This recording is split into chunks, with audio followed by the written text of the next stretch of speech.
put it very simply, emotional manipulation is what people do when they try to change your behavior, your thoughts, your feelings through misleading practices. And these practices, as we all know by now, well, they can be harmful to everyone involved in the situation. Some of the difficult people in your life, including the toxic narcissists you might be involved with, might try to use emotional manipulation to control you. Of course, there are various ways they can do this and various types of emotional manipulation. From a child who cries to get what they want to the adult narcissist who causes everyone around them to be miserable when they don't get what they want. So let me ask you a question. Do you feel like someone's controlling you emotionally? And do you feel like that person might be a narcissist? If so, stick with me. This video is for you. It doesn't take a rocket scientist to understand that no one wants to be controlled, and that's especially true when we're talking about an adult who is capable and relatively responsible. And sometimes when someone you love is manipulating you, or someone you care about or even work with, it might start to make you think you're a little crazy. That's called gaslighting, and yes, it's a real thing. I know it's hard to believe, but gaslighting works on the most intelligent people for a number of reasons. Number one, it works on people who have a high level of empathy. So if you strongly feel other people's feelings, if someone walks into a room and you can just immediately feel their energy, you might be one of these people, an empath.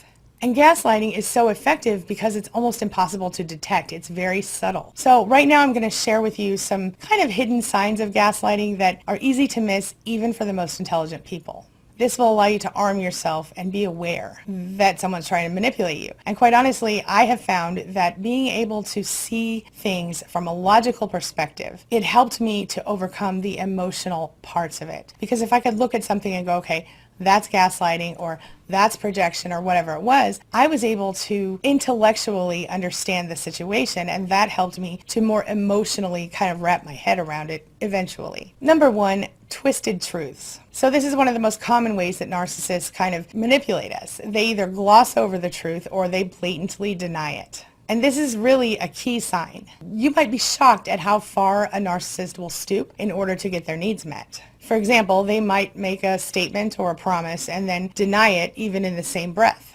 Usually, a narcissist will pretend that the truth isn't what it is and then conveniently blame you and your overreaction or your need for drama or your bad memory for whatever it is they're saying is the truth. Or they might just refuse to make any acknowledgement at all of the truth. So why does gaslighting work so well on intelligent people? Well, it's a slow and methodical form of manipulation that kind of resembles brainwashing. And of course, if you tell them they're gaslighting you, they'll tell you to prove it. And you'll have nothing but your word to prove it. And they know that, and they use that against you. That's part of the way they convince you you're crazy. So here's what'll typically happen. The narcissist will say, oh, you're full of it, I'm not doing that. You'll say, no, I'm sure of it, this is the truth. Well, this will go on until you're tired of hearing about it. And then you'll most likely give up, give in, and just agree with them, or at least stop speaking your mind in order to just get them to shut up or end the conversation, end the confrontation. They know that. And the reason this works is because, of course, it's difficult to prove that they were manipulating you without a recording, an email, or some sort of tangible proof of the behavior. And I don't know about you, but a lot of times I found myself thinking and even saying out loud, I really need to start recording our conversations. Of course, in my case, that was met with a lot of negativity, and I'm sure it would be in yours as well. In some cases, the narcissist will try to fight the evidence that you present to them, even when you do have it, by telling you that you're crazy, you're over dramatic, you're always making up stuff in your head. And as someone who has probably spent a large percentage of their life manipulating, maybe you'd even call them a professional manipulator, a narcissist is really good at making you believe that you didn't experience what you experienced, or that you're just not remembering the conversation the same way they are, or that you've missed something, or you made something up in your head. Again, this is all the gaslighting thing. They're trying to make you feel unstable and trying to make you doubt your experiences. Then they make you feel guilty and ashamed of yourself for even trying to talk about it, and eventually you stop talking. You don't pursue the subject anymore. And that's exactly what they wanted in the first place, of course. And to be perfectly honest with you, it works far more often than even I would like to admit.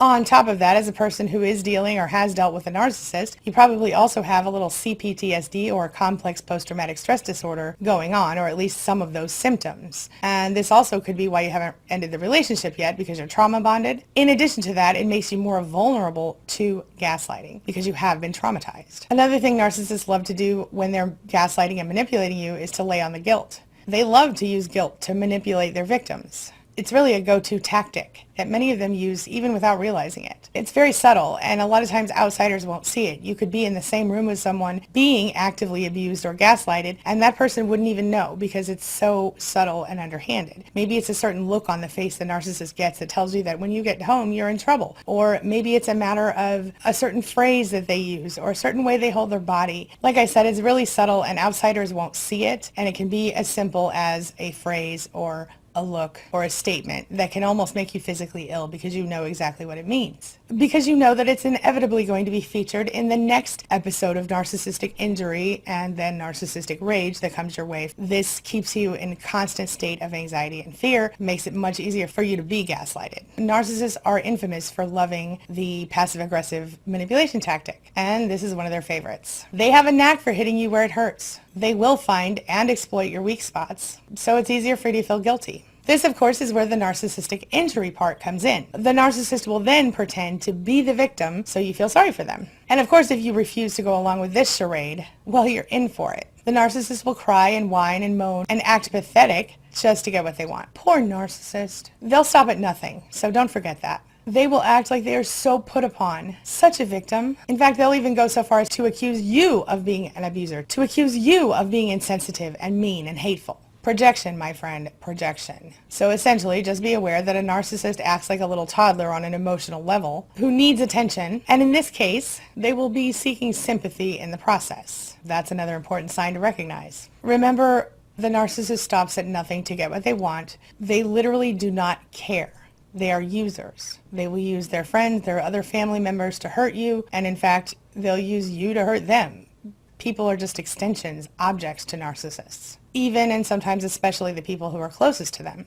Another thing narcissists do to gaslight and manipulate intelligent people is they ask you to kill the messenger. What do I mean by this? Narcissists have a tendency to use other people to be the messengers or the mediators for you or some aspect of your life. Without concern for anyone involved, these abusive manipulators will use various people to send you hurtful messages or to blame you for their issues. Sometimes this will present itself as someone comes to you and they say they're concerned about some problem that you're having, which of course offers them the right to express their concern to everyone in earshot.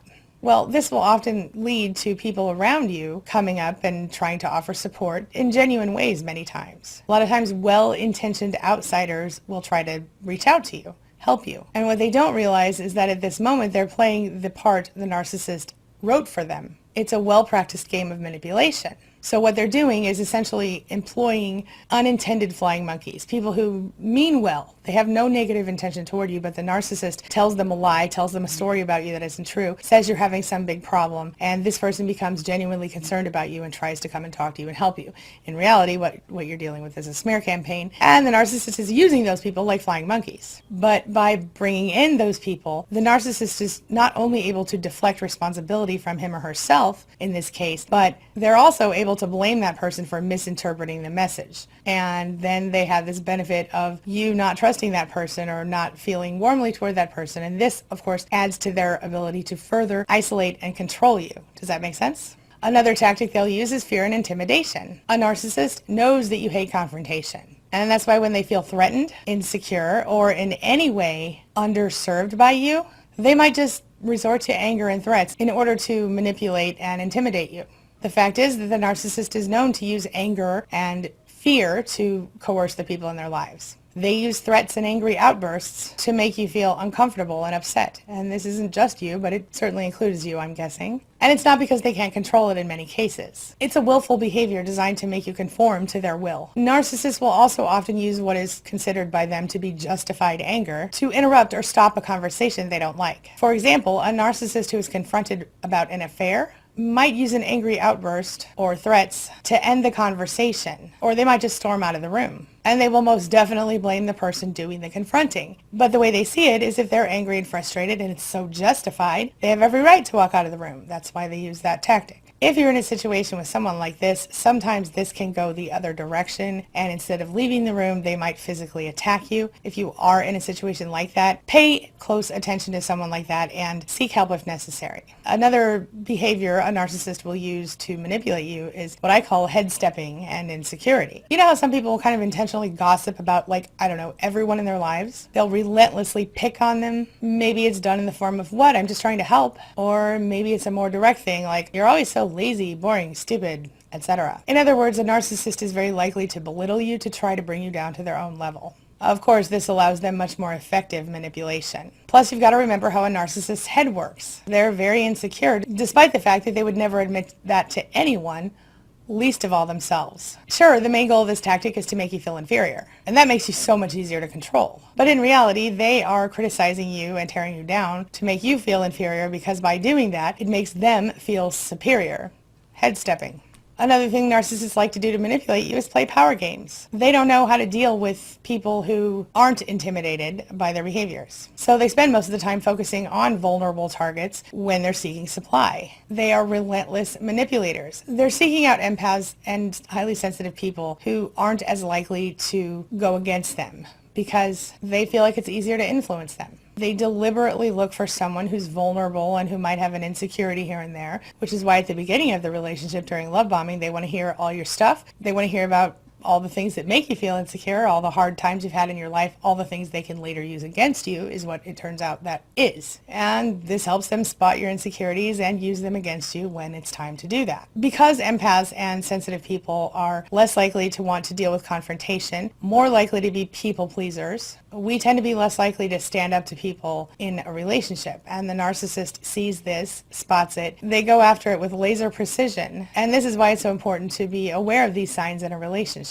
You can recognize emotional manipulation, and you can refuse to let yourself be controlled. You already know these kinds of relationships are unhealthy and toxic. But are you tired of it yet? And if you are, let me ask you another question. Are you ready to fight back? Do you really want to fight back? Or are you just like me, someone who doesn't really enjoy confrontation? In fact, someone who's willing to do almost anything to avoid confrontation. And if you're anything like I used to be, maybe you found yourself bending over backward and making yourself entirely uncomfortable just to avoid upsetting someone in your life, upsetting the narcissist in your life. Do what you need to do to get yourself safe and to avoid these people in the future.